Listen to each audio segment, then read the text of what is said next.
Méditation de Reinhard Hirtler. Good morning, good morning, good morning again. Bonjour, bonjour et encore une fois bonjour. We saw that Paul wasn't talking about a broken toe or a headache where God comforted him. Nous avons vu hier que Paul ne parle pas d'avoir été consolé par Dieu pour un orteil cassé ou pour des maux de tête. He told about a suffering that he physically did not have the capacity anymore to endure it. Il parle qu'il n'était plus en mesure de supporter la souffrance.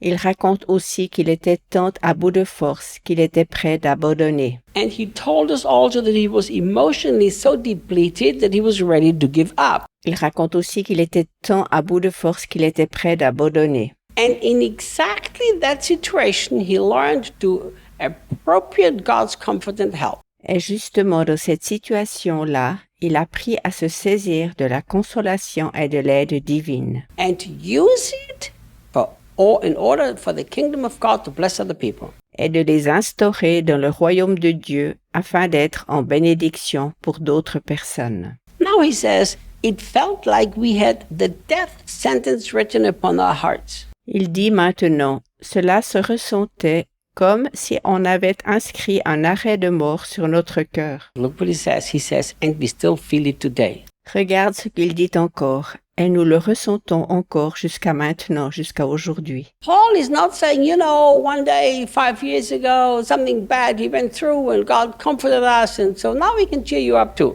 Paul ne dit pas, « Oh, il y a environ 5 ans, nous avons vécu quelque chose de tragique et Dieu nous a consolés.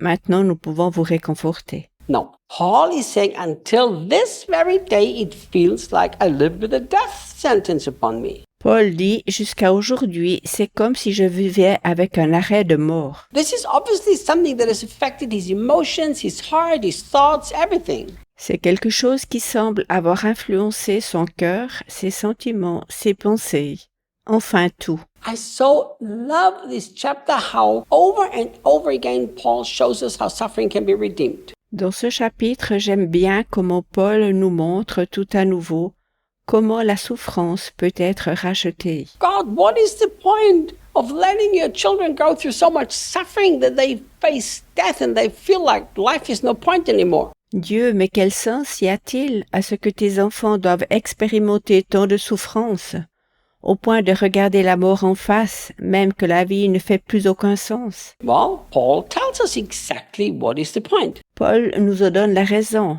Il dit, ceci nous a appris. It has taught us, he said. Il dit, ceci nous a appris. My dear friends, when I lived in America, the Lord asked me to work in a middle school in America. Mes chers amis, alors que j'étais en Amérique, le Seigneur me demanda de travailler dans un collège. Those were the 6th to 9th graders. C'était de la 6e à la 9e classe. God just put me there, opened the doors, and I worked there for about 6 years. Dieu m'a envoyé là-bas, il m'a ouvert les portes et j'y ai travaillé durant 6 ans environ. It was a really cool and a really interesting experience. C'était vraiment une expérience géniale et intéressante. And I remember one day, one of the teachers that I worked with said this. Je me rappelle qu'un jour, une enseignante qui travaillait avec moi dit ceci. She said it to a classroom of students. Elle dit cela devant toute la classe remplie d'élèves. She said, I can be the best teacher in the world and I can work as hard as I possibly can all day long, but you will only learn what you want to learn. Elle disait, je peux être la meilleure enseignante du monde et m'appliquer durant tout le jour, autant que je le peux. Mais malgré tout, vous n'apprendrez que ce que vous désirez apprendre. I can only teach you what you actually desire that you want to be taught. Je ne peux vous enseigner que ce que vous voulez réellement apprendre. The Apostle Paul is talking about life that feels like it doesn't make any sense anymore, completely at the end of his limit with emotional and physical strength. L'apôtre Paul parle ouvertement à quel point sa vie lui semblait n'avoir plus aucun sens, étant à la limite absolue de ses forces émotionnelles et corporelles. And then he says, that taught me something. Il dit ensuite avoir appris quelque chose. Remember, you will only learn what you are willing and desiring to learn. N'oublie pas, tu n'apprends que ce que tu veux est ce que tu es prêt à apprendre. What would be if I would tell you that suffering wants to teach you something, but you have to be willing to learn it? Qu'en est-il si je te dis que je désire t'enseigner ce qu'est la souffrance, mais que tu n'es pas disposé à vouloir l'apprendre? If you run away from suffering, well, you're running away from your teacher. Si tu fugues devant la souffrance, alors tu pars en courant devant ton enseignant. If you fight the suffering, try to fight your way out, well, you're fighting your teacher. Si tu combats contre la souffrance en essayant de te libérer, tu combats alors contre ton enseignant. If you surrender to your suffering, well, then you surrender to your teacher. That's a very good thing to do. Si tu t'abandonnes à la souffrance, tu t'abandonnes à ton enseignant.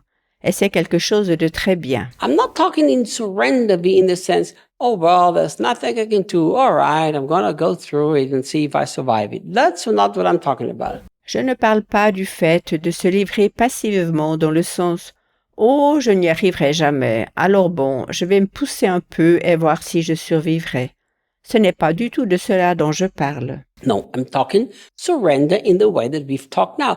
God, I will experience you in my suffering and I will use it for other people. Non, je parle d'un dévouement actif dans le sens d'être d'accord d'apprendre quelque chose au travers de la souffrance. Comment?